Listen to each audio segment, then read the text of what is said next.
ผู้ฟังกำลังให้เกียรติรับฟังสถานีวิทยุเจียงใหม่มหานคร FM 107.25 เมกะเฮิรตซ์อันดับต่อจากนี้ไปเจิญอู้จ๋ากำเมืองกับดีเจคำเพชรเจ้า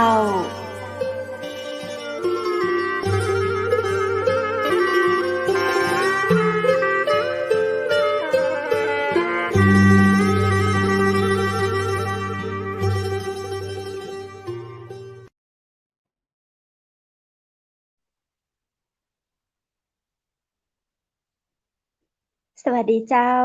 สวัสดีคุณผู้ชมที่ฮักและกระเติงหาจับนักนะเจ้ายินดีต้อนรับเข้าสู่รายการอู้จ่ากำเมืองตังเชียงใหม่มหานครแพร่ภาพออกอากาศจากอาคารวังสิงห์คำอำเภอเมืองจังหวัดเชียงใหม่เจ้าคุณผู้ชมและคุณผู้ฟังเจ้าปีกับปากะข้าเจ้าดีเจคำเพชรเจนเกยนะเจ้าแต่วันนี้เฮามาปากันหลังข่าวพระราชสำนักนะเจ้าสำหรับคุณผู้ฟังที่ติดตามรับฟังทางสถานีวิทยุเชียงใหม่มหานคร FM 107.25 เมกะเฮิรตซ์ยินดีนะเจ้าได้ฟังซุ่มฟังเสียงกันแต่ถ้าค่อยพอก่อยหน้าก็เข้าไปดูในเพจเชียงใหม่มหานครรวมถึงทาง YouTube เชียงใหม่มหานครได้นะเจ้ายินดีเนาะได้มาอู้ได้มาจากกำเมืองไต้การในค่ำคืนวันนี้เจ้าตรงกับวันพุธที่2เดือนพฤศจิกายน2565เป็นจะได้กันพ้องเจ้าในวันพุธที่2พฤศจิกายนนี้ฝนตกแดดออกอากาศหนาวหมอกเหมยลงตังใดมีความแตกต่างกันเอิ้นจะเล่าสู่กันฟังมานะเจ้าตังเชียงใหม่มหานครในวันนี้นะเจ้ามีเรื่องราวดีๆมาอู้มาจามาเล่าสู่กันฟังนอกจากข้าเจ้าดีเจคำเพชรมาอู้มาจาแล้วนะเจ้าวันนี้นั้นทางรายการของเฮาได้รับเกียรติจาก VIP เป็นพระอาจารย์ที่ทำพิธีกรรมเป็นมรรคนายกของวัดอินทขินสะดือเมืองอำเภอเมืองจังหวัดเชียงใหม่ซึ่งพระอาจารย์ท่านทำพิธีปัดเคราะห์ปัดภัยมีร้านเป็นของตัวเก่าทำกุอย่างนะเจ้าคืออันเฮาได้มีความสบายใจนะเจ้าแล้วก็เคยมาอู้จากับเฮาเมื่อปีแล้วนะเจ้าไว้ขนาดเพิ่งกำเดียวผ่านมาเป็นปีละอาจารย์เคยมา2เตื้อแล้วนะคุณผู้ชมเจ้าคุณผู้ฟังเจ้าวันนี้ก็จะเป็นเตื้อที่3ที่พระอาจารย์หรือว่าป้าหนานไกรสอนนะเจ้าจะมาอู้มาจากับเฮาในวันนี้เดี๋ยวเจิญปากับป้าหนานไกรสอนหรือป้าอาจารย์ไกรสอนยินดีต้อนรับเข้าสู่รายการเชียงใหม่มหานครสวัสดีป้าหนานเจ้าครับสวัสดีครับดีจีคำเพชรวันนี้อาจารย์ผู้นั้นก็สอนก็ได้มาอู้จากพี่ใหม่สวัสพี่น้องดีเจ้าผู้ฟังเชียงใหม่มหานครนะครับซึ่งดังไปทั่เจ้าวโลกทาง YouTube ทางอินเทอร์เน็ต Facebook หลายที่หลายทางอันนี้ก็เป็นสิ่งดีๆที่เกิดในยุคดิจิตอลนะครับสมัยเมื่อก่อนนี่บ่เคยมีอย่างอี้เลยแค่เจ้า ออกวิทยุนี่ยังบ่ได้ออกเลยอันนี้หันทั้งภาพทั้งเสียง แต่วันนี้ก็ขอนั่นขอบคุล่ะเจ้า ณวีเนอร์ที่ได้ออกอีกคเจ้ารั้งหนึ่งครับผมยินดีเช่นกันเจ้าป้อป้าครับหนานเจ้าข้าเจ้าจำได้ว่าป้าหครับนานเจอป้าหนานไกรสอนเฮายังบ่ได้ปะตัวแต้กันเตื้อแต่ว่าข้าเจ้าเคยเจอป้าหนานนี่ครับ2-3เตื้อแล้วเนาะในรายการเจ้าป้าหนานแนะนะนำตัวเก่านะให้อันคุณผู้ชมและคุณผู้ฟังฟังแห่งกรรมแล้วเจ้าครับผู้อาจารย์ปนันท์ไกรสอนนะครับเป็นมัคคทายกวัดอินทขินสะดือเมืองอนุสาวรีย์สามกษัตริย์นะครับใกล้ๆอนุสาวรีย์สามกษัตริย์ปนันท์เป็นมัคคทายกอยู่ที่หั่นพระอาจารย์เจ้าอาวาสก็คือท่านดอกเตอรพระบรมธาตุพิทักษ์นะครับหรือท่านอาจารย์อาทิตย์เป็นอาจารย์มหาวิทยาลัยมจรนะครับและเป็นเจ้าคณะตำบลศรีภูมิเก็ต1ตัวนะครับปนานก็อยู่ในเมืองเชียงใหม่เนี่ยมีร้านเป็นของเจ้าเก่าเนาะทำพิธีกรรมเจ้านะครับที่คนของเก่าเรื่องปัญญาภูมิปัญญานะครับแล้วก็เอาก็ทำเตียนทำยังสะเดาะเคราะห์หรือว่าเสริมดวงนะเสริมดวงพลิกไร้ให้กายดีนะคนถูกมนต์ดำก็เนี่ยมาแก้ได้พ่อแม่พี่น้องหลายอืท่านหลายคนก็มามกันอยู่ทางกรุงเทพก็ยังมาเลยถาเจ้ามว่าเปิ้นฮู้ที่ไหนเปิ้นฮู้จากYouTube ของพ่อหนานอินเทอร์อืเน็ต Facebook ของพ่อหมนานเปิ้นเจ้าฮู้เปิ้นหันแล้วเปิ้นก็ติดต่อเข้ามาเป็นครูบาอาจารย์เป็นครูบาหลายท่านหลายคนเปิ้นมาสืบมาทอด เรื่องกระท่องกระถาบักเก่าโบราณนะกรรมไหว้กรรมสาของครูบาอาจารย์เรื่องยันเตียนเรื่องแก้ตู้รองของไล่ผีใส่คนใส่ลมพัดลมเพแก้เสริมดวงอย่างทั้งหลายเนี่ยพ่อนานทำอยู่ทุกวันนี้ เจ้า จ้ะ เจ้า การทำมื้อนี้นี่คือป้าจันเฮียนมามันก็เจ้า โอ้เรียนมาตั้งอายุ7 ขวบแล้ว อืม พ่อนาน เจ้า เรียนมาเป็นละอ่อนมันยังบ่ได้บวชเนนเตื้อบวชเนน เจ้า แล้วได้4-5 ปีพ่อนานก็ไปอยู่ที่วัดพระธาตุหริพุนชัยไปเรียน อืม เรียนบาลีนักธรรมอย่างเงี้ย จ้ะ แล้วก็พลิกออกมาไปเป็นผู้ช่วยแพทย์โรงพยาบาลได้20 กว่าปี อืม อ่า เจ้า แล้วก็ออกมาเป็นมัคคทายกวัดอินทขินสะดือเมือง แล้วก็มาตั้งสำนักการที่พลิกไล่ให้กายดีเนี่ยตูรองของไล่นี้ใส่คนใส่ลมพัดลมเพหดน้ำกระมินจมปล่อยปัดเคราะห์ปัดภัยทั้งหลายนี่นะครับ อืม ครับ เจ้า ปัดเคราะห์ปัด เจ้า ภัย ค่ะ นี่คือเขาจะเรียกเหมือนกับครูบาอาจารย์ท่านเจ้าที่เพิ่นอยู่ในหัวในวัง อืม นะครับใน เจ้า หัวในวังเนี่ยเพิ่นจะปัดโดยการใช้ธรณีสาร แก้ อืม แก้ตู้รองของร้ายนะธรณีสารเนี่ย เจ้า เขาจะต้องเสกน้ำต้นปล่อย เอาให้คนอาบมนต์อย่างทั้งหลายที่เราเป็นห้ำเรียนมาเนี่ย แก้ตู้รองของร้ายเป็นของกะเหรี่ยงของพม่าของไทยใหญ่นะมันเป็นเยอะแยะเลยเราต้องเอามามนต์เขมรก็มี เอามาเสกมาเป่า แก้ตู้รองของร้าย แต่ครูบาอาจารย์เพิ่นห้ามไว้ว่า ห้ามไปทำให้คนอื่นเจ็บคนอื่นตาย แต่แก้ให้เพิ่นได้ อ๋อ สมัยก่อนนี้ เจ้า เพิ่นเรียนแก้ เรียน เจ้า แก้โดยเรียนคักใส่ตัวแต่เพิ่นบ่ฮื้อใส่ฮื้อทำฮื้อไป เจ้า อืม อืม เพิ่นจะแก้ไปตนเอง ก็คือ ถ้าว่าเอาทำไป จ้ะ อืม เจ้า อืม โอ้ อนุโมทนาสาธุตัวยนะเจ้า มันฟังแล้วเป็นในเรื่องของพุทธคุณนี่เนาะเราได้ช่วยเหลื พุท อ ธ ค คุ น ณโดย อื่น มาก เปิ้ นี่ น เจ้า โดยมากนี่เพิ่นอาจจะ เจ้า เอาไปตั้งแก้ไขเด้อแล้วก็เป็นเมตตามหานิยมตัวเองค้าแม่นขายหมานี่ทำไป เจ้า นะ เจ้า อย่างเงี้ย อืม ครั เจ้า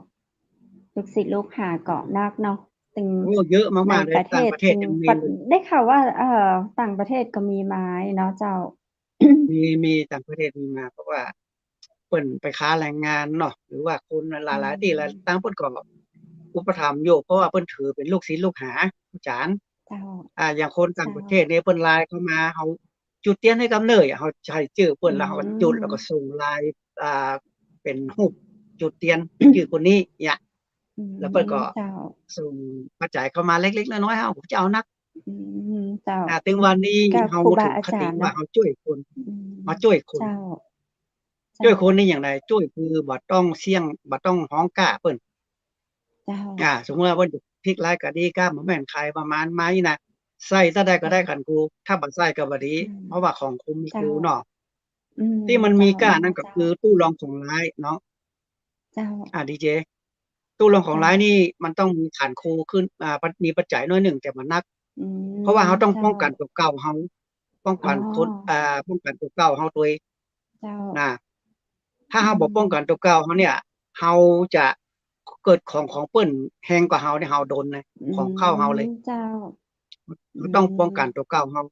อ๋อ ป้องกันอย่างไรป้องกันด้วยธรณีสารเสกชมปล่อยเส้นอย่างเนี้ยธรณีสารเสกแล้วก็เอา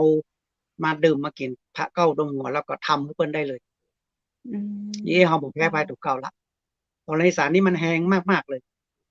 เจ้า เวลาเราลดน้ำชมปล่อยถ้าทนถูกของนี่นะบางคนก็ร้องไห้เนาะไอออกมาเลยเพราะว่านายบ้านเพิ่นน่ะเนาะไห้ออกมาเลยบางคนก็เป็นแมงไต่ออกมาไต่ออกมาตำแขนแบบนี้บางคนลุกขึ้นเล็กตกลงมาก็มี อืม เจ้า บางคนอ้วกเป็นเลือดนะเลือดเนี่ยมันสิเลือดสดเป็นเลือดไอ้แห้งๆเนี่ยล้นไปนอกร้านเลย เจ้า ความอ้วกเป็นเลือดเลยนะ อืม มันจะแก้ได้ทันทีเลย เพราะว่ามันเป็น เจ้า พุทธคุณของพระพุทธเจ้านะ อืม ที่เขาห้ามเรียนไหมนะ เจ้า พุทธคุณของพระพุทธเจ้าแล้วบอกด้วยคาถาโบราณอย่างคาถาอย่างไอ้เขมรเนี่ยห้ามดีไผเฮียนบ่ได้น้ำลึกๆลมเตพลามตวนจิกกระทุกจึงกระทมฉลึงตึงเมียกระมัดกระสมองกระมองจิงเจียเอายับสำนอกกุอย่า อื มันเป็นภาษาเขมร อืม ห้าม เจ้า เรียนมา อืมอ่าอาจารย์ได้มาหลายบทหลายข้อนะเจ้าโอ้เยอะมากอืๆเลยมเยอะมากๆเลยเจ้า นี่แหละเอาทำเพื่อช่วยคน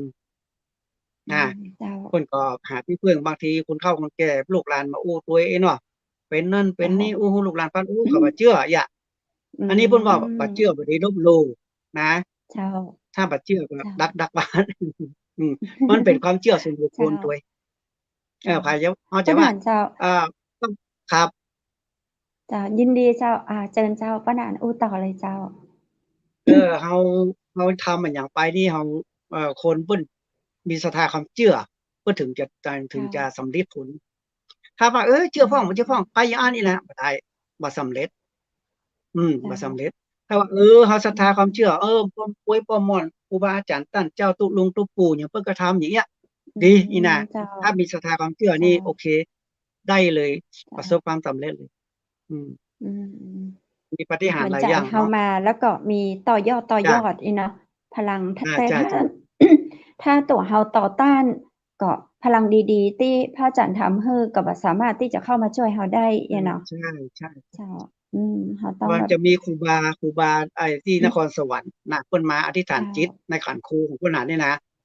จะเจ้าร่วมสร้างขันครูด้วยกันเพิ่นก็มาเรียนกระท่องคาถานี่ตัวเองแล้วทีนี้เวลาเพิ่นน่ะจะทำมาหยังเนี่ยมันจะมีเสียงประหลาดๆมันอยู่ในขันครูดังเหมือนกับหนูอยู่นะกอืะลึกๆกะลึกๆนี่เจ้านะมีเสียงอืเลยมแล้วเจ้าพระครูบานี่เพิ่นมีจิตอธิษฐานว่าเพิ่นฮู้ทุกสิ่งทุกอย่างอย่างว่าเพิ่นนั้นบ่ได้ใส่ประคำเนี่ย2วันเพิ่นจะโทรมาบอกแล้ว เฮ้ย2 วันนี้อืยังมาใส่ประคำให้มเพิ่นฮู้นะอ๋อเพิ่นกำหนดจิตได้เจ้าเจ้าเอออืเพิ่นสายพญามนาคกำหนดจิตได้เจ้า อืมกำหนดจิตได้เหมือนที่อาจารย์ว่าสมมุเลยเนาะบ่เชื่อจะไปลจ้ะบหลู่เนาะของเจ้าอี้เจ้าใช่ต้องสัมผัสได้ๆด้วยตัวเก่าของเฮานะเจ้าเจ้าป้านางไกรๆสอนช่วงนี้เป็นในช่วงของเฮาออกพรรษามาเนาะเฮาเข้าพรรษามาก่อน ครับ พอเข้าพรรษาแล้วเฮาออกพรรษาครับตามศาสนาของคนพูดเฮาเนี่ยถ้าออกพรรษาแล้วเฮาจ้ะจะมีการทำบุญกฐินเป็นจั่งใดๆครับเจ้าอิหยังเฮาต้องทำบุญกฐินกฐินหลังออกเนี่ยพรรษาปีนี้เจ้า เป็นนิมิตหมายที่ดีปีนี้เจ้านะเพราะว่าทางคณะสงฆ์ทางคณะองค์การบริหารส่งฆ์จังหวัดเนี่ยเพิ่นได้เจ้าคิดร่วมกันว่าบางวัดทุกๆอย่างเนี่ยบางวัดตังที่เพิ่นตังบ้านนอกบ้านนาเพิ่นบ่ได้รับกฐินเพิ่นเลเจ้ายทำกฐินทุกครั้งอ๋อหมู่ที่เชียงใหม่อบจบ้านเฮานะนี่ก็เจ้าเจ้าจ้างกฐินทุกครั้ง300อืวัดมอืเพิ่นจะไปสอบถามมตามวัดตามว่าที่ไหนบ่ได้รับกฐินนี่นะเจ้าเพิ่นจะเอานิมนต์มารับที่เดียวกันนะอืมในเจ้าเชียงใหม่แล้วประทับที่เดียวกันนะคอ๋อรับก็ที่คือตอนวัดม่อนฤานี้วัดไหนษีนะที่ยังบ่ได้รับกฐินเตื้อเอเอ๊ะอวันเออวันกฐินวันสุดท้ายนี่วันไหนอะเจ้าป้านางเจ้าวันสุดท้ายวันเดือนยี่เพ็งจบเลยอ๋อก็คือมีแล้วลอยกระทงมันก็เจ้าลอยกระครับ ทงก็คือวันสุดคนท้ายเนาะเฒ่าคนแก่บ้านเฮานี่อืนะมเฮาบ่ต้องอู้เจ้าว่าเฮาบ่ต้องไปบอกเขาว่าวันที่หยังที่มันออกพรรษาเดือนแรม11ค่ำคืน10เดือน11ถึงเดือน15ค่ำเดือน12นี่นะเจ้าคนเฒ่าคนบ้านเจ้า เฮาเพิ่นบ่ค่อยเข้าใจเรื่องค่ำนี่นะเฮาต้องบอกว่าวันเจ้าออกพรรษาปุ๊บถึงวันนี้เยี่ยเออเพ็งจบเจ้าง่ายๆเลยอ๋อเนาะเจ้าคนเฒ่าเจ้าบ้านเฮาจะเข้าใจง่ายเจ้าๆนะอ๋องานกฐิเจ้านเนี่ยเป็นงานบุญก็คือถ้าที่ยิ่งใหญ่ตอนนี้วัดไหนที่ยังบ่มีกฐินยังบ่ได้มีเจ้าภาพนี่ยังก็สามารถแจ้งไปที่อบจ.จังหวัดเชียงใหม่โอ้บ่ได้ได้แล้วเพิ่นทำแล้วครับเพิ่นทำแล้วอ๋อทำแล้วเปิ้นหวายได้ไปแล้ว แจ้งกันไปหมดแล้วเนาะใช่ๆมันทำเสร็จแล้วที่วัดม่อเจ้านฤาษีทำไปหมดแล้วอืมเจ้า300วัดมารับไปอ๋อจะมีบริวารกเจ้าฐินเป็นหยังทั้งหลายเพิ่นเอาฮือเป็นวัดได้กะอืนิมนต์มาเจ้านั่ง300ตน300องค์เลยแล้วก็มีอ๋อเจ้าศรัทอ๋อธาเจ้าศรัทธาเจ้าเก่านี่ก็คือองค์การบริหารส่วนจังหวัดเชียงใหม่เพิ่นเป็นเจ้าเจ้าภาพเก่า อือ่ามกเจ้า 130300วัดเนี่ยวัดละ30,000เนี่ยมัน9,000,000แล้วนะอืมแล้วที่เจ้าเพิ่นฮอมมาหำอืเนาะมเพิ่นฮอมมาเจ้าหำเนาะมันก็ได้เพิ่นก็อืนั่นอยู่มเจ้าบุญกฐินเนาะบุญกฐินเนี่ยเจ้าจะมีจักเข้บุญจักเข้เนาะธงจระเข้เป็นสัญลักษณ์เป็นจั่ใดเจ้าอ๋อธงจระธงเข้จักเจ้าเข้เวลาเจ้าที่เพิ่นธงจะทอดจระเข้กฐินอย่างเพิ่น ใช่ธงจักเข้แล้วก็ธงนางมัจฉา เจ้าน างไปในเงื อื อกนะ มอ๋อ ก็จะ เจ้า มีธงแมงป่องจักเข็บธงเต่านะ อื มี4ธง ม แต่บัดเดียวมันเพิ่นจะเหลือ2ธงแล้วนะเหลือธง อิหยั ไอ้ งล่ะเจ้า จระเข้กับมัจฉาเขาจะตัดออก2อย่าง อิหยังบ่ถึ ธ ง ง ตัด เต่า อะ นี่ เจ้า บ่ค่อยมีละ คือบ่รู้นะ เมื่อก่อนนี้มันมีปริศนาธรรมตั้งไว้ให้อยู่ อย่างธงจ เจ้า ระเข้เนี่ย สมัยโบราณดึกดำบรรพ์เนี่ย มันเป็นเศรษ เจ้า ฐีขี้โลภขี้เหนียว อืม เจ้า ขี้เหนียวบ่นึงบ่ค่อยกินไข่ตานหยังอย่างกะ อืม ข้าวยังบ่กล้ากิน ของเก่าๆก่อนเสี่ยงกินคาบเดียว วันไหนกินคาบเดียว เจ้า แล้วนี้เพิ่นเป็นลมตายอะบ่ได้กินข้าวกินหยังเนาะเป็นลมตาย อ๋อ แล้วบ่เป็นเตื้อบ่เป็นเตื้อบ่ตายเตื้อ คือเพิ่นมีของเข้าของเยอะ เยอะมาก เจ้า ๆ เลยนะ เจ้า เศรษฐี แล้วที แล้ นี้ ว เพิ่น เนาะ ก็คิด จะจั่งใดวะ เพราะว่าเขาเอาของเราไป เงินคำกำแก้วเราไปถึงอู้กับคนใจคนหนึ่ง ว่าเอาไป เจ้า ฝังคือกันมะ มันมี อ๋ ธ อ นาคารนำมาก่อนเนาะ อ้อ เจ้า เอาไปฝังกันมา ฝังในบ้านก็กลัวคนลัก กลัวคนฮุกคนหาร เอาไปฝังหัวขัว ใกล้ ๆ บ้านนั่นน่ะ เจ้า อ๋อ แล้วหัวขัวมันน่ะมีแม่น้ำอยู่ เจ้า เอาฝังเรียบร้อยแล้ว ทีนี้เพิ่น กินข้าวคาบเดียวเพิ่นตาย เพิ่นเป็นลมตาย อ๋อ เจ้า เป็นลมตาย แล้ แล้ว ว ค จ น ระ ใจ เข้ ที่ เจ เอาไปฝัง เอาเงินคำไปฝังนี่ยังมีอยู่นะ เจ้า แล้วทีนี้ อ่า มา เพิ่นมาเข้าฝันเมียเพิ่นน่ะ เป็นเศรษฐีนี่ อื นะ ม เศรษฐี เจ้า ขี้เหนียวเนี่ย มาเข้าฝันเมียว่า สู บัดเดี๋ยวนี้นะข้ามาเป็นโคนข้าเอาเงินคำกำแก้วไปฝังไว้ที่หัวขัวเน้อ เนาะ พอเมียเพิ่นไปพ้อเป็นว่าจระเข้เป็นกลายเป็นจระเข้ เป็น อ้าว เปิ้นชีวิตของเปิ้นนะ กลายเป็นจระเข้มาเฝ้าสมบัติที่หัวขัวน่ะ อ๋อ วนไป เจ้า วนมาอยู่นั่นน่ะ อ๋อ แล้วทีนี้เพิ่นก็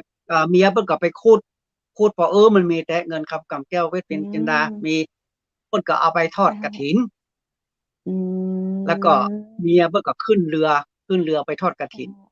แล้วจระเข้นี่ก็เป็นผัวเพิ่นในอดีตชาติเนาะ เพิ่นก็ เจ้า ว่ายน้ำโตยไป พอดีเพิ่นจระเข้ตัวนั้นมันแก่ลำไป มันไปบ่ไหว แล้วสั่งเมียเพิ่น สูเอารูปพาไปเลยเนี่ย อ๋อ เอารูปพาไป เจ้า ไปที่งานกฐินเด้อ ข้าจะได้ตามไปสูอีนะ เจ้า นั่นน่ะ มันกลายเป็นธงจ อ๋อ ระเข้ อันนี้เป็น เป็น เศรษ ธ ฐี ง ขี้เหนียว ธงจระเข้เจ้า เจ้า อันนี้เพิ่นว่าของมันโลภ อา เจ้า ตัวนี้เป็นโลภ แล้ นะ วอย่างอั เป็น นขี้คุณ รูป ขี้โล มั ภ จฉานางเงือกอี้เหรอเจ้า ว่านั้น? อันนี้เป็นโมหะ เป็นความหลง เจ้า เป็นความหลง บ่ว่าจะเป็นจระเข้ เป็นมัจฉาเนี่ย เพิ่นจะ คาบดอกบัว3 ดอกน่ะ อ๋อ ค่ะเจ้า ธงจักเข็บแมงป่องนี่ก็เพิ่นฮ้องว่า เป็นความโกรธ ถ้าเราจะกินจะตายเนี่ย เพิ่นฮึโกรธฮึอะหยังกัน อ๋อ อย่างธงเต่านี่ก็เหมือนกัน ธงเต่า เจ้า บ่ค่อยมีประเดี๋ยวเนาะ เพิ่นฮึ เจ้า สำรวมจิต สำรวมใจนะ อ๋อ เพิ่นฮ้องว่าหยัง อายตนะทั้ง 6 นั่นน่ะ ตา หู จมูก ลิ้น กาย ใจ เพิ่นฮึสำรวมจิต สำรวมใจ ถึงจะได้บุญ อื นี่นะ ม เจ้า อ๋อ สงบเสนี่ งคีือ ยม นิ่ม สงบเสงี่ยๆ ม นวลๆ อย่างเต่าอี้เนาะ เจ้า จ้ะ อืม นี่แหละ อันนี้บุญกฐิน นี่คือ ประเด็นนี้ อ๋อ คนเฮานี่นะ สมัยนุกนี้ เจ้า สมัยนี้นะ ผ้าป่ากับกฐินนี่มันต่างกันอย่างไร? อืม เจ้สา มมุติว่า ปานนัเพิ่้นน เอเาจ้า ซองผ้าป่ามาที่เฮาซักซาวอีเนาะ บางคนเจนี่้เอา า เอาไป 5 ซอง เอาไปซื้อนั้นซื้อนี้ แต่กฐินนี่เขากลัวมากเลย อ๋อ เขาบ่เอา อิหยังอะเกจ้า? ฐินนี่นะ ซอง เจ้า 20 ซองก็ติ๊กมา 20 ซองนั่นน่ะ เขากลัว มันเป็นเพราะอิบาปกรรม หยังอะเจ้า? อ๋อ มัน กุศลมันแรงไง คนทานกฐินเนี่ย บาปกุศลกรรมเหมมันือแนรง กันนะ บ่ใช่กะเจ้า? แต่มันอันนั้นน้อยกว่า ถ้าผ้าป่าเนี่ย ผ้าป่านี่เจ้คนยัา ก คนเอาไปกินได้ มันมีหลายท่านหลายคน ซองไป 5 อ๋ซอง ติ๊อ กมาอีก 3 ซอง เงี้ย อืม เจ้า แต่กฐินอนืี่เขากลัวม มากเลย เจ้า เออ เป็นเพราะหเยหัมือนถ้งอะาไดเ้จ้า ขึ้น ปานนั้นเจ้า? มันเป็นบุญอันยิ่งใหญ่ไง บุอืญอันยิ่งใหญ่ บุญกม ฐินนี่นะ เจ้า มันยิ่งเจ้ใหญ่เลา ยนะ อืม อืม นั่นแหละ มันเป็นอย่างเงี้ย เรื่องของกฐินนี่นะ อืเออ ม มันก็จะตาตอนนี้เฮามกัน ยังมีไปบุญอะกะ กฐินตังวัดใดแหมก็เจ้า ที่เฮาจะมีอยู่จนถึงเดืออ๋อ นยี่เพ็งนี้? อ่า เจ้า วันที่5วันที่พ่นน่ะเป็นมคทายก อ๋อ ที่5พฤศจิ เจ้า กาตาล เจ้า กฐิน โอ้ คุณมาร่วมดวง ก็ ตาล คือ นัก ที่ พ่น วั น่ะ ดอิน เลี้ยง ท ดวง ขิ ตาล น ด้วย เจ้า จ้ะ เจ้า พ่นน่ะจะเลี้ยงดวงตาลทุ อ๋ ก อ ปีเลย อนุโมทนาสาธุด้วยเจ้า แล้วพ่นน่ะก็จะ เจ้า นำ วั กิ น น ที่ น้ำตาล ไหว้ 5 พระ สวดมนต์ นำ เพิอ๋่น กิน อ ตาล แล้วก็ หยังก็ เป็นตาลหยังทั้งหลายเนี่ยกะ อืม เจ้า แหละทำหน้าที่ อืม เนาะ นี่แหเจ้ละ า อันเนี้ยศาสนาพระพุทธเจ้าของเราเนี่ยนะบางคนนี่บัดเดี๋ยวนี้ยุคนี้สมัยนี้มันค่อยเสื่อมไปนัก อื นะ ม เรื่องเงินเงินทองเรื่องตุเจ้าพระนายตนที่มันบ่ดีก็มีตนที่ดีก็มีเขาจะไปมองที่บุคคลเพราะว่าศาสนาพระพุทธเจ้าของเราเนี่ยดีอยู่แล้ว เจ้า ถ้าไปมองที่บุคคลนี่เสียหมดนะ อืม นั่นแหละเป็นอย่างเงี้ยนะพระศาสนาพระพุทธเจ้าของเราเนี่ยอะนะโมพุทธายะเนี่ยนะก็คือกักกุสันทะเนี่ยพญาไก่เนี่ย อืม โมปูนาคมนะพญานาคกัสสโปพระเจ้าตนที่3คือพญาเต่าโคตมะกับพญาโคพระสมณะอุดมบรมครูแล้วก็พระอริยเมตไตร อืม เป็นอย่างเงี้ยศาสนาพระเจ้าบางคนก็บ่ค่อยเข้าใจเจ้า อย่างกักกุสันทะเนี่ยพระเจ้าพระพุทธเจ้าตนที่1เนี่ยเพิ่นเป็นพญาแม่ไก่เนาะ เจ้า ไก่ฟังไก่มันร้องกุ๊กอย่างมันมาจากกักกุสันทะนี่แหละ อ๋อ ไก่แม่ไก่ปูจะร้องเหมือนกันหมดกุ๊กอย่าง อืม เจ้า มันย่อมามันใกล้เคียงกับกักกุสันทะพญาแม่ไก่ อ๋อ เจ้า มันเป็นอย่างนั้น อืม อย่างพญานาค อื นาคม ม นะนี่ก็เป็นเวลามันสมัยก่อนที่พระพุทธเจ้านี่นะเพิ่นมันพญาไก่พญานาคพญาเต่าพญาโคนะมันเป็นไข่หมดไข่แล้วมันเกิดออกมาเป็นพระเจ้า อ๋อ เจ้า ทีนี้พญาไก่พญานาคพญาเต่าพญาโคเนี่ยซ้อหาลูกว่าลูกเนี่ยที่เป็นพระพุทธเจ้าเนี่ยมีที่ไหนซ้อหาแต่หาว่า ใช่ อย่างถึงวันนี้พระสมณโคดมบรมครูเนาะว่าที่เฮาไหว้ถึงวันนี้นะเรียกพญาโคพญางูเนี่ยว่า ใช่ พญาโคก็ไปซ้อหาลูกเหมือนกันนะซ้อหาลูกเป็นไข่แล้วกลายเป็นคนเนาะทำยังไงดีไปปักนี่นะไปปะซะพวกกลางงวดตัง พญาโคนี่นะพวกกลางงวดตังก็ว่าไปเถอะเฮานี่ไปซ้อหาอันลูกท่านนี่เนาะพญาโคซ้อหาลูกท่าน แล้วพวกกลางงวดตังก็ว่าเอ้ามีของแลกเปลี่ยนกันเด้อคือต่างครัวไปขายเอาตัวนี่นะ อ๋อ แล้วพวกกลางงวดตังก็เอา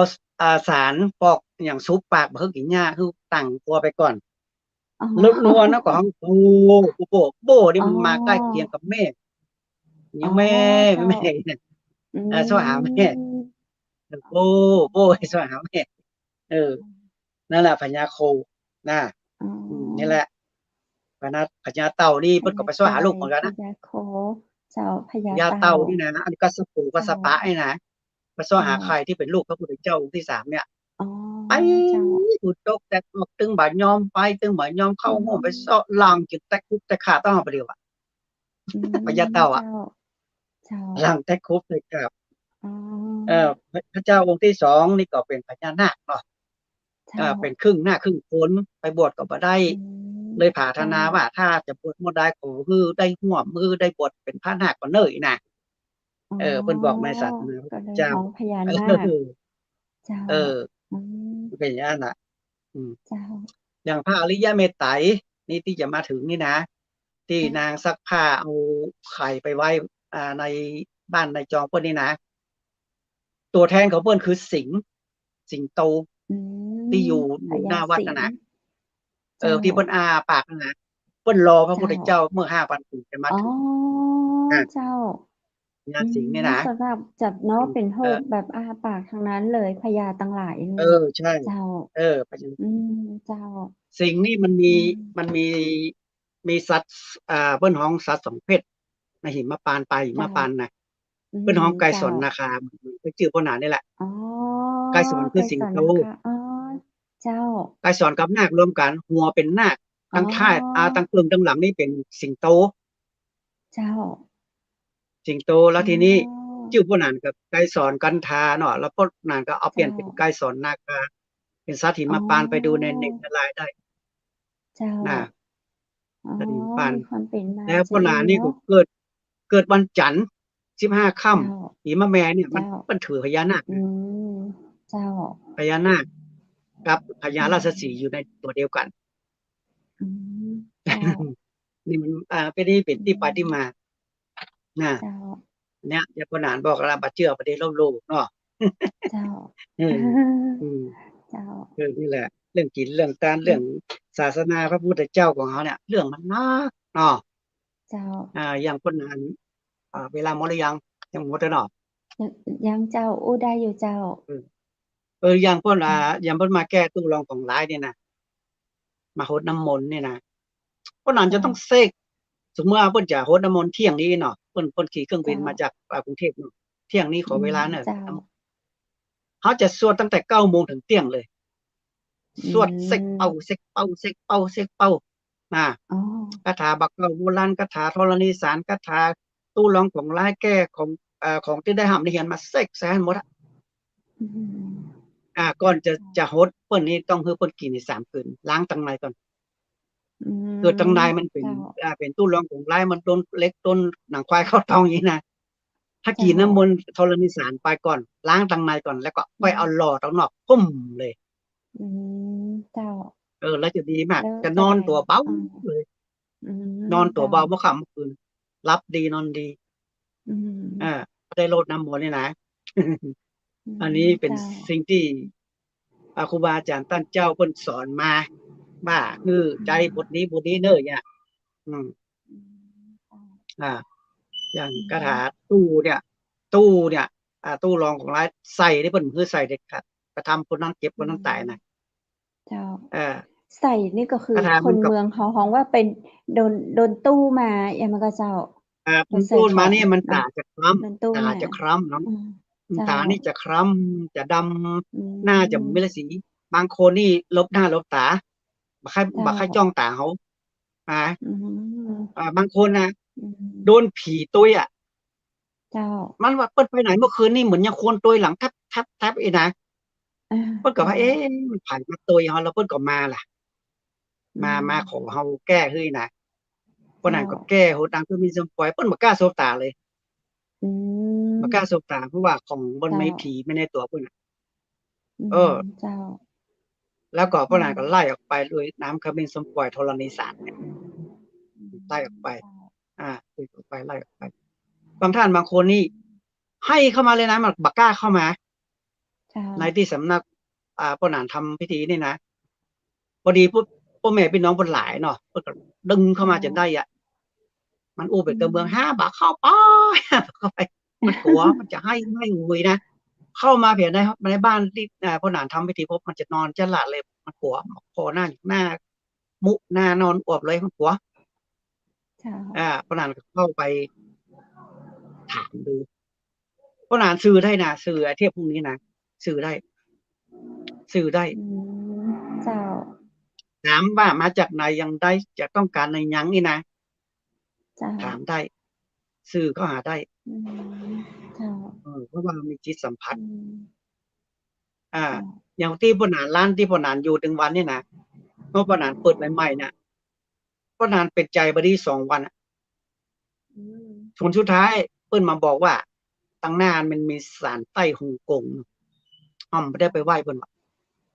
อ๋อ ไต้ฮ่องกงนี่เป็น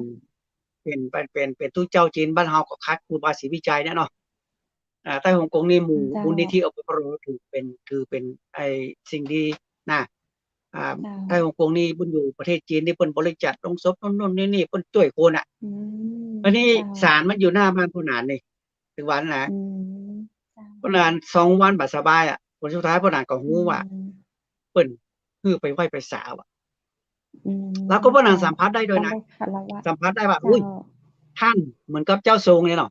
ทรงนั้นทรงนี้ เจ้า หันนี่นะ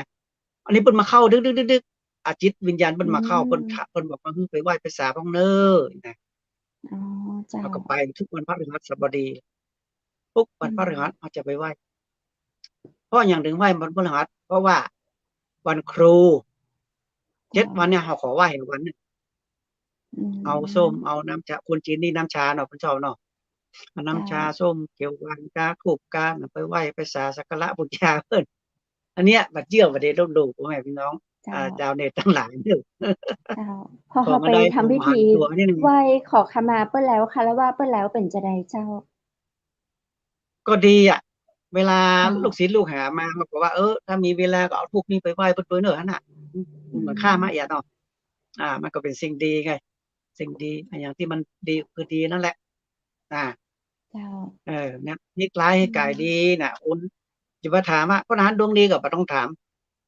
เจ้า คนจะถามหรอกดวงดีก็บ่ต้องถามปีชงก็บ่ต้องถามพลิกร้ายให้กายดีเลย เจ้าอาจจะเป็นปีซุงจะเป็นหยังก็จั่งเป็นอายุโจรบ้านเฮานี่คนเมืองนี่เพิ่นฮ้องว่าอายุโจรคนไทยว่าอืฮ้องปีชงมคนอ๋อเมืองเฮาคนเจ้าเฒ่าคนแก่เพิ่นว่า3179อืมท้ายนะท้ายเลข3เจ้าท้ายเลข1ท้ายเลข7ท้ายเลข9เนี่ยมันปีอายุโจรบ่ฮ้องอายุโจรอ๋อเจ้าเฮาบ่ต้องไปถามแล้วว่าอายุโจรก็ไปนี่อืพลิกมร้ายให้กลายดีเลย เจ้าพลิกร้ายกลายดีเลยเอาธรณีสารเอาหยังเข้าใส่หัวเอาอุ้มขันคูอัญญาคันของอืดีเฮาเนี่ยมเขามาอุ้มเขามาแตะแล้วก็เฮาก็อธิษฐานสวดบริกรรมให้เขาเพราะเหมือนน่ะสำคนนี้ใจเวลาเหมือนกันครับเจ้าอาอันเนี้ยเป็นอืสิ่งดีมที่คนเจ้าทั้งหลาย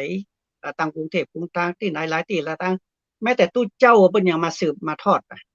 ครูบาอือาจารย์มเพิ่นเป็นเจ้าครูบาต้นจังแท้ๆนะเป็นลูเจ้ากศิษย์ครูบาบรรจุม อืเพิ่นมาขอเพิ่นมมีแล้วเพิ่นรู้แล้วมาขอว่าเจ้าขอเรียนเถอะตั้งขันเถอะอีนะอืมทุกอย่างเพิ่นเอาไปแล้วหมดยันเทียนอืกะมคาถากะหยังเจ้า เอาไปหมดเอาฮื้อหมดคือป้าหนานก็สอนให้ถ้าใครสนใจหรือว่าจะเป็นพระใช่เป็นเจ้าที่สนใจมาขอวิชานี้ใช่ดังกล่าวฮื้อนี้เจ้าหมดเลยป้าหนานไว้ก็สอนซื้อได้เลยให้หมดเจ้าเออลูกศิษย์หนักสาก็เจ้ามารถที่เอาไปป้าหนานเจ้านักอืสามารถที่มเอาไปประกอบเจ้าอาชีพได้อือามเฮาฮื้อทุกส่วนใหญ่อย่างเรามีคเป็นป้าใจติเนาะแม่หญิงมีก็เจ้าแม่หญิงก็มีป้าแม่หญิงมีหนานเจ้าอ๋อแม่หญิงมีแม่หญิงก็มีมีก็ที่เจ้าเป็นนักบวชก็ว่าเป็นแม่หญิงนี่เป็นคนธรรมดาเป็นเดี๋ยวก่อนเด้อพ่อหลานอยู่ฟังแม่หญิงคนนี้เพิ่นบ่เคยเอาไผเป็นพ่อครูนะเอาพ่อหลานอ๋อเป็นคนแรก เจ้าอืมันมมีผัวเจ้าเป็นพรหมจรรย์อืเพิ่นนับถือมพญาเจ้า นาคอ๋อนะเจ้าอืแล้วก็ตนตัวมพวกนี้มันจะหายไปเลยเวลามาหาพ่อนานแล้วจะหายไปเลยอืมหายจะไดมึนเจ้าขนาดถึงจะมาได้อ๋อเพิ่นเจ้าสงสัยเพิ่นจะไปที่ขอืองเพิ่นนั่นล่ะมพรรคของหลวงพ่อเจ้าเนาะเป็นพรหมเจ้าจรรย์เป็นคนเจ้าเป็นหญิงพรหมจรรย์นี่นะอืเพิ่นบอกว่าแบบเจ้าตั้งเกิดมาเนี่ยบ่เคยก้มหัวให้ใครเป็นพ่อครูอืเอาพ่อนานเป็นมคนแรกเจ้าเจ้าเออแล้อืวก็ถ้ามเพิ่นมาครั้งหนึ่งเพิ่นหายไปมัน เจ้าไปอย่างเพิ่นมาก็หายไปหมดอะปะเพิ่นนับถือพญานาค อืมมีครั้งหนึ่งเพิ่นไปบวชเนาะไปบวช7วันอย่างเนี้ยบวชพราหมณ์เนี่ยนะงูจะมาคดว่าที่เพิ่นนอนเท่าเลยอืมงูนะมาอ๋งูอมานอนมาใกล้ๆกันเลยไปเปิ้ลเลยอ๋อเอเจ้าอเพิ่นนับถือพอืญานาคมแล้วเจ้าทีนี้เพิ่นก็เอาพ่อหนานเป็นว่าครูบาอาจารย์คนแรกเนาะแล้วเพิ่นก็ให้เจ้าของดีเลย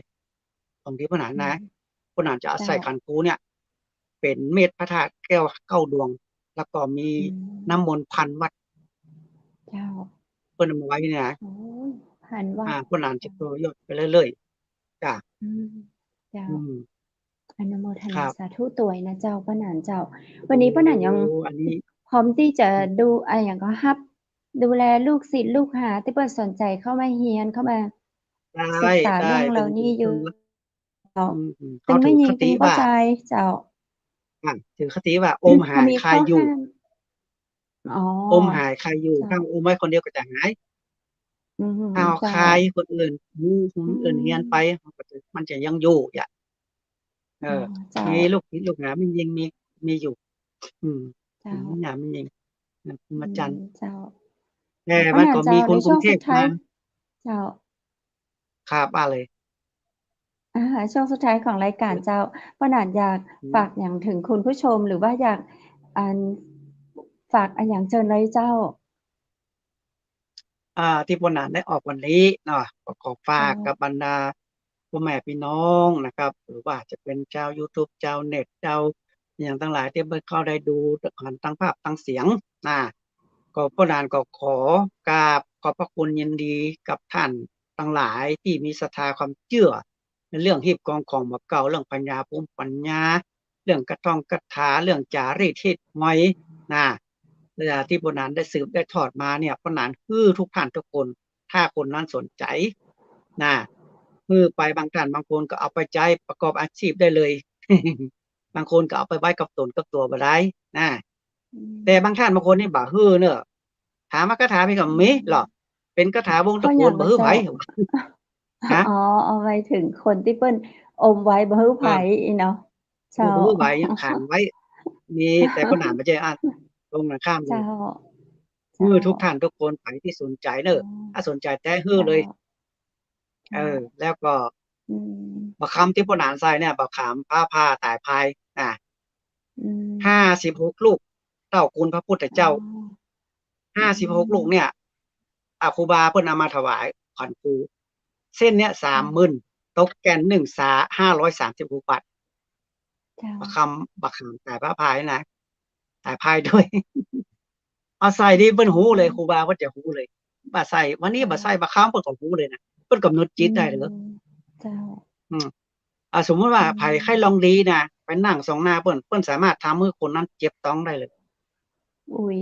เพิ่นกำหนดจิตได้ เอา กำหนดจิต เอ ได้ า นะ ให้หายเจ็บดีกว่า ไม่ใช่ อันนี้ เจ้า คุณไข้ลองดีไง คุณไข้ลองดี เจ้า อัน เจ นี้ ้า เป็นบ่เชื่อบ่ได้ลบหลู่เนาะ อันนี้เป็น เจ้า สิ่งของที่มันสัมผัสได้เป็นรูปธรรม บ่ใช่นามธรรม อืม นะ เจ้า อันนี้ก็ขอฝากเด้อบรรดาพ่อแม่พี่น้ เจ้า อง เจ้าเน็ตทั้งหลายนะปนานไกรสอนเด้อ เบอร์โทร เจ้า ก็ 0828881756 นะครับ ขึ้นอยู่ตรง เจ้า นั้น ใน LINE ในเพจ เฟซ เฟซบุ๊ก แล้วก็เพจของป้าหนานก็ติดต่อได้เนาะ เจ้า ไกรสอนนาคานี่ไง เข้าไปดู เจ้า ได้ อืม เด้อ สาธุเด้อ ดีเจ้า วัน อั นี้ นนี้ ต้ ท้า อย ง ราย ก กา รา ร บ นะ ขอบ เนาะ พระคุณป้าหนานจัดนักเจ้า โอกาสหน้า สา เรา ธุ มา สา อู้ ธุ จากันแหมเนาะป้าหนานเจ้า ครั วัน บ นี้ ได้ ต้อง ตล ข อด อ เว ข ลา อบพ แบ ระ บ ค ลิง ุ ก์ ณ ง่า ส ย วแบัสดี บลิงก์ เจ ง่าย้ า แบบ สา นั่น ธ ล่ะเจ้า ุ โอ้ วันนี้นะเจ้า ได้ฟังเรื่องราวดี ๆ จากป้าหนานไกรสอนนาคา อนุโมทนาสาธุกับทุกเรื่องราวที่ป้าหนาน ป้ออาจารย์นะเจ้า ได้ทำพิธีกรรมดี ๆ นะเจ้า ให้กับ คนต่างเจียงใหม่ คนต่างจังหวัดเนาะ คนต่างกรุงเทพ ตะกี้ป้าหนานบอกว่า ปุ้น แถวต่างประเทศเพิ่นก็มานะเจ้า อนุโมทนาสาธุด้วยนะเจ้าเนาะ ก็ถามพุทธคุณในเรื่องของพิธีกรรมต่าง ๆ นะเจ้า ของเจ้าล้านนาเราจะมีความเชื่อเนาะ ในเรื่องของการทำพิธีปัดเคราะห์ ปัดภัยนะเจ้า วันนี้ท่านใดรู้สึกตุกอกหมองใจ เศร้าใจเรื่องอะหยังนะเจ้า ลองไปหาหมอ ดูแลสุขภาพร่างกายของเราแล้วจิตใจยังบ่รู้สึกเข้มแข็งดีนะเจ้า ไปปัดเคราะห์ปัดภัยที่ป้าหลวง สมมาแต่เจ้า ป้าหนานไกรสอนนะเจ้า เปิ้นมีพิธีกรรมการทำให้เราพ้นจากความทุกข์ทางใจได้นะเจ้า อันนี้ก็บ่เชื่อจะไปลบหลู่นะเจ้าเนาะ จะได้ก็ลองทักไปทางเพจเฟซบุ๊กของป้าหนานไกรสอน หรือว่าจะติดต่อมาทางทีมงานเชียงใหม่มหานครเราก็มีเบอร์โทร มีที่อยู่ป้าหนานไกรสอนที่จะประสานงานให้นะเจ้าเนาะ จะได้รู้จักมักจีกัน จะไปเรียนเนาะวิชา ปัดเคราะห์ปัดภัยจากป้าหนานนะเจ้า ป้าหนานเพิ่นก็บอกว่ายินดีเนาะที่จะรับลูกศิษย์บ่ว่าจะเป็นแม่หญิงหรือว่าเป็นพ่อชายก็ไปเรียนกันได้นะเจ้าเนาะ เอาล่ะเจ้า คุณผู้ชมและคุณผู้ฟังที่ติดตามรับฟังทางสถานีเชียงใหม่มหานคร รวมถึงทางเพจแล้วก็ยูทูบของเชียงใหม่มหานคร วันนี้เจ้าหมดเวลาแล้วนะเจ้า จะได้เราก็ทิ้งท้ายกันในช่วงท้ายของรายการไว้ เผื่อเราจะมีสปอต หรือว่ามีเพลงท้ายรายการสำหรับคุณผู้ฟังที่ฟังทางวิทยุ FM 107.25 เมกะเฮิรตซ์นะเจ้า แต่สำหรับคุณผู้ชมเนาะ ถ้าเวลาเราจบรายการเราก็คงต้องหมดรายการไป อาจจะมีการ ฟังแล้วก็ชมภาพที่แตกต่างกันนะเจ้า คุณผู้ชมและคุณผู้ฟัง จะใดนั้นก่อนลาจากกันในวันนี้ข้าเจ้าก็ขอกราบขอบพระคุณพระอาจารย์รัตนยาโน จากพุทธอุทยานสวนบูรณรักธรรม ตำบลแม่แลม อำเภอแม่ริม จังหวัดเชียงใหม่นะเจ้า ท่านใดสนใจเรียนสมาธิก็สามารถติดต่อฝึกเรียนได้นะเจ้า ตั้งแต่เวลา 8 โมงเมื่อเช้าถึง 4 โมงมื้อแลงเจ้า แล้ววันนี้ขอขอบคุณมานาไฟเบอร์นะเจ้าพุงยุบทานง่ายลำไส้สะอาดหน้าท้องแบนนะเจ้ามานาไฟเบอร์ทานง่ายนะเจ้าชงดื่มก่อนนอนกู้คืนก็จะทำให้ตื่นขึ้นมาสุขภาพดีหน้าตาสดชื่นแจ่มใสเจ้าวันนี้ขอขอบคุณแสงประเสริฐโภชนาเนาะบริการอาหารโต๊ะจีนสากลบริการทั่วไทยนะเจ้าระดับ5ดาวโทรจองได้สอบถามได้ที่0904658589เจ้าและวันนี้ขอขอบคุณโรงแรมแม่เสลียงเวียงงามเจ้าแอลเหนือแอลหนาวโทรสำรองจองห้องพักได้ตลอด24ชั่วโมงที่เบอร์โทร0536214444และวันนี้ขอขอบคุณน้ำผึ้งแท้น้ำผึ้งตราสารวินเจ้าน้ำผึ้งแท้น้ำผึ้งตราสารวินของฝากจากสารวินติดต่อได้ที่เบอร์โทร0826166889เจ้าวันนี้ขอขอบคุณภาพพิธีกรหญิงจากร้านผ้าพื้นเมืองชุดไทยใหญ่เนาะท่านใดสนใจโทรถามได้ที่098 773 9789เจ้าและวันนี้ค่ะเจ้าดีเจคำเพชรทีมงานเชียงใหม่มหานครขอขอบคุณคุณผู้ชมคุณผู้ฟังที่ฮักทุกคนทุกท่านนะเจ้าจะได้ก่อขอให้มีก้าจบดีเนาะและมีความสุขสำหรับค่ำคืนนี้ขอให้นอนหลับฝันดีราตรีสวัสดิ์เจ้า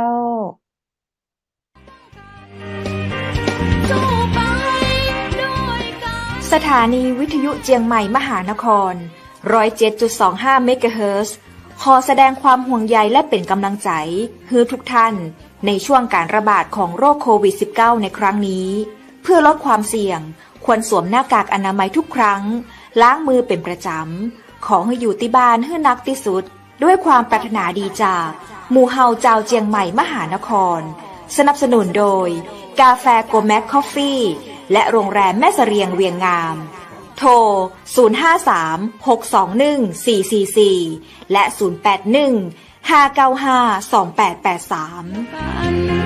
เราจะฝ่าฟัน